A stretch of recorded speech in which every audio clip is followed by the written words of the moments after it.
Hello दोस्तों, अस्सलाम वालेकुम। पाकिस्तान में इतनी सारी जॉब्स आई है, मैंने सारी डिटेल इस चैनल पर आपको दे दी है। कल मैंने इस्लामिक स्टडी का सिलेबस भी आपको बता दिया था। आज हम डिस्कस करेंगे पाकिस्तान अफेयर्स का सिलेबस ऑल पाकिस्तानी जॉब्स के लिए। फेडरल पब्लिक सर्विस कमीशन से लेकर प्राइवेट जॉब तक ये सारे टॉपिक्स पाकिस्तान हिस्ट्री के, पाकिस्तान अफेयर्स के इम्पोर्टेंट और ज़रूरी है।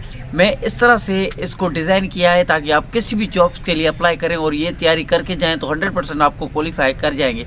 तो इसके लिए आपको पढ़ना चाहिए, याद करना चाहिए। मैं आपको सब कुछ पढ़ाऊँगा यहाँ पर। कल मैंने इस्लामिक स्टडी की कंप्लीट सिलेबस दिया था। अब इस टॉपिक्स को और इन लेक्चर्स को हम शुरू करेंगे जल्दी ही।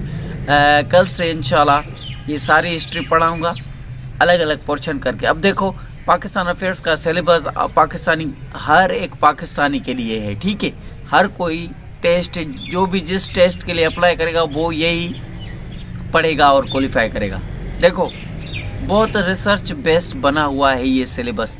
अब देखो हम सिलेबस को किस तरह से कवर करेंगे। देखो, मोहम्मद बिन कासिम, महमूद गजनवी, मोहम्मद गौरी, ये तीन पाकिस्तान की हिस्ट्री में पहले सबसे इम्पोर्टेंट पोर्शन है। इन एक वीडियो बनाएंगे इनका नंबर 1, ठीक है। उसके बाद दूसरे नंबर पर दिल्ली सल्तनत की कंप्लीट हम बात करेंगे। उसमें 5 डायनास्टी आई थी, 5 डायनास्टी आई थी, ठीक है। डायनास्टी क्या होती है, हर चीज़ आप कमेंट्स कर दें। मैं फर्स्ट लेक्चर में आपके ये सवालों के जवाब देता जाऊंगा, ठीक है।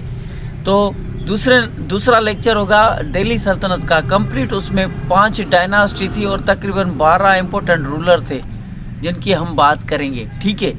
इम्पोर्टेंट रिपीटेड MCQs पढ़ेंगे। उसके बाद दिल्ली सल्तनत ख़त्म होती है, उसके बाद मुग़ल एम्पायर शुरू होता है। तीसरा लेक्चर कंप्लीट मुग़ल एम्पायर पर होगा। इसमें कितने रूलर आए थे और डायनास्टी, ये कितनी मतलब कि हुक्मरान आए थे, इसमें वो सारी डिटेल हम डिस्कस करेंगे। और उसके बाद ये पोर्शन है, तो मुग़ल एम्पायर ख़त्म होता है तो वहाँ उससे पाकिस्तान हिस्ट्री में क्या चीज़ें शुरू होती है। तो Islamic revival movement in the sub continent, इसमें क्या क्या आता है। इसमें आता है अब मुसलमानों की जो आइडेंटिटी प्रोटेक्ट की गई थी और मुसलमान जो कि बिल्कुल उनकी कंडीशन ख़राब हो गई थी हिंदुस्तान में, उनको रिवाइवल किया, उनको किस तरह से बचाया, किस तरह से उनको आगे लेके गए और किस तरह से मेहनत करके दीन और इस्लाम को फैलाया, किस तरह से दीन इस्लाम में जो गड़बड़ियाँ हो चुकी थी उनको ठीक किया, किस तरह से ये सारा जो भी ट्रांसफॉर्मेशन हुई थी इस्लाम के अंदर यहाँ पर सब कंटिनेंट में, वो सारी हम यहाँ पर बात करेंगे। देखो, ये टॉपिक आएगा, इसमें पहले मुजद्दिद अल-अफ़सानी आता है, शाह वलीउल्लाह आता है, सईद अहमद शहीद ब्रेवली आता है, ठीक है। उसके बाद ये एक टॉपिक होगा, ये 7 एक ही बनाएंगे। ये चौथा लेक्चर होगा, चौथे लेक्चर में हम ये सब कुछ पढ़ेंगे। उसके बाद 5वें नंबर पर हम ईस्ट इंडिया कंपनी, जो इंडिया पर आए थे बरतानिया वाले, उन्होंने किस तरह से रूल किया और किस तरह से हिंदू मुसलमान जो भी सब कंटिनेंट बड़े सगीर में रहते थे उनके ऊपर डोमिनेशन की, ठीक है। तो इसके बाद ये ईस्ट इंडिया कंपनी चलती रही, हिंदुस्तान की कंडीशन देखेंगे क्या क्या रही, क्या क्या होता रहा, ठीक है। उसके बाद आता है वार ऑफ इंडिपेंडेंट। 1857 को वार ऑफ इंडिपेंडेंस हुई थी।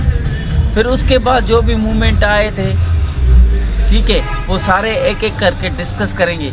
यहाँ पर स्टूडेंट कंफ्यूज होते हैं, ठीक है। इसके लिए ये इम्पोर्टेंट है, डिटेल में सारे MCQs देके इनको कवर करें। एक लेक्चर में ये कवर करेंगे, दूसरे लेक्चर में ये दिल्ली सल्तनत कंप्लीट करेंगे, तीसरे लेक्चर में मुग़ल एम्पायर कंप्लीट करेंगे, चौथे लेक्चर में हम ये इस्लामिक रिवाइवल ये टॉपिक कंप्लीट करेंगे। उसके बाद 5वें नंबर पर हम ये कवर करेंगे, ब्रिटिश ईस्ट इंडिया कंपनी 1600 में इंडिया में आई थी, इसको हम डिटेल में डिस्कस करेंगे, ठीक है। उसके बाद वार ऑफ इंडिपेंडेंस होती है, फिर पाकिस्तान इंडिया की स्ट्रगल शुरू होती है, कानून बनते जाते हैं, फिर पाकिस्तान और इंडिया आज़ाद होता जाता है, किस तरह से उसके बाद क्या होता है, ये सारे मूवमेंट्स, सारी हिस्ट्री पढ़ेंगे, ठीक है। इस तरह से लेक्चर को मैंने सिलेबस को कवर किया है ताकि आपकी टेस्ट में जो भी MCQs आएंगे वो कवर हो जाएंगे। बहुत ही मज़े के साथ पढ़ेंगे, इंटरेस्टिंग के साथ पढ़ेंगे और आपको PDF फाइल भी मिल जाएगा और ये बुक भी रखा है वो बुक भी आपको मिल जाएगा। कीप वॉचिंग, स्टे कनेक्टेड, अल्लाह हाफिज़।